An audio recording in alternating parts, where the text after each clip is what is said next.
Politics वाला, आओ राजनीति करें। देश का दिल मध्य प्रदेश और मध्य प्रदेश की सियासत का गढ़ बुंदेलखंड, और बुंदेलखंड का वो जिला जो सियासत का केंद्र बना है, हम आपको बताएंगे। नमस्कार, स्वागत है आपका पॉलिटिक्स वाला में। मैं हूं रचित कठिल। आज हम आपको बुंदेलखंड का जो सियासत का गढ़ है उस जिले के बारे में बताएंगे। और उस जिले में इन दिनों सियासत काफी तेजी से हो रही है।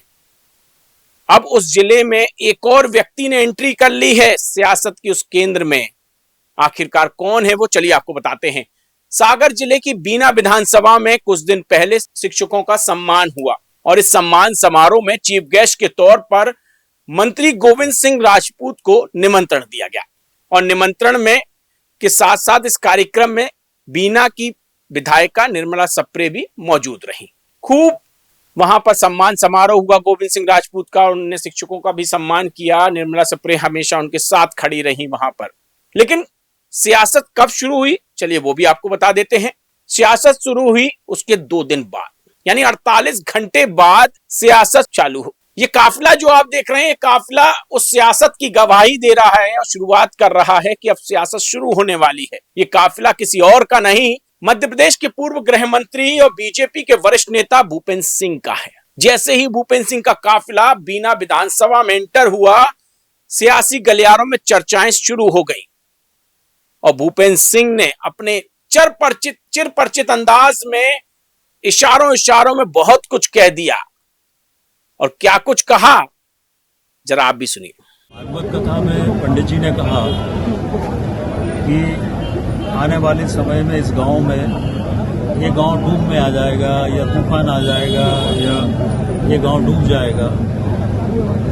तो पूरा गांव दुखी था कथा सुन के कि अब आने वाले समय में हम लोगों को गांव छोड़ना पड़ेगा। ये गांव हमारा या तो डूब में आएगा, या बांध बनेगा, या बाढ़ आएगी, कुछ नहीं होगा। तो सारा गांव दुखी था। तो एक व्यक्ति पीछे बैठा मुस्कुरा रहा। तो जब कथा खत्म हो गई तो पंडित जी ने व्यासपीठ पर बुलाया, उस व्यक्ति से पूछा, यार पूरा गांव दुखी था, तुम कैसे गांव के व्यक्ति हो कि तुम दुखी नहीं हो? तो उस व्यक्ति ने कहा कि महाराज हम ये गांव के आईन हो। सुना आपने भूपेंद्र सिंह के इस बयान को। इस बयान में भूपेंद्र सिंह कथा का सहारा लेकर एक तीर से 2 निशाने साध रहे हैं। या यूं मानो कि भूपेंद्र सिंह कांग्रेस से आने वालों को समझ नहीं पा रहे हैं या अपने साथ खड़ा नहीं कर पा रहे हैं। लेकिन जिस तरह से भूपेंद्र सिंह ने तीर चलाया है, वो निशाना किस ओर लगा है ये तो भूपेंद्र सिंह ही जाने, क्योंकि दोनों ही, चाहे वो मंत्री गोविंद सिंह राजपूत हो या निर्मला सप्रे, दोनों ही कांग्रेस से आए हैं। और अब गांव को डुबोने की बात वो कह रहे हैं, और कौन हंस रहा है वो भूपेंद्र सिंह ही बता सकते हैं। लेकिन इस पूरे मामले पर कांग्रेस चुटकी लेने से पीछे नहीं हटी। कांग्रेस के प्रवक्ता भूपेंद्र गुप्ता क्या कुछ कह रहे हैं, जरा सुनिए। भारतीय जनता पार्टी यही नहीं तय कर पा रही कि वो विधायक उनका है कि कांग्रेस का है। विधायक तय नहीं कर पा रहा कि वो जो है भारतीय जनता पार्टी में चली गई है कि अभी कांग्रेस में बनी हुई है। और जो दल बदल कानून है उसका निर्लज्जता से जो है उसको कुचला जा रहा है। तब इस परिस्थिति में जो है कौन कहाँ आ रहा है नहीं आ रहा है, ये महत्वपूर्ण थोड़ी है।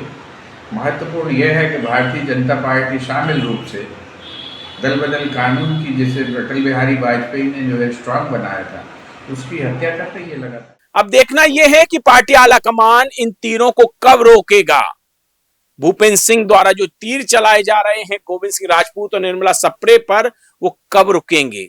लेकिन जो इशारों में बात को भूपेंद्र सिंह ने कह दी है, वो किस ओर इशारा कर रही है ये तो भूपेंद्र सिंह ही बता पाएंगे। लेकिन आज का हमारा विषय आपको कैसा लगा, हमें कमेंट करके जरूर बताइएगा। और हमारे चैनल को सब्सक्राइब करने मत भूलिएगा, क्योंकि हम हैं पॉलिटिक्स वाला। आओ राजनीति करें।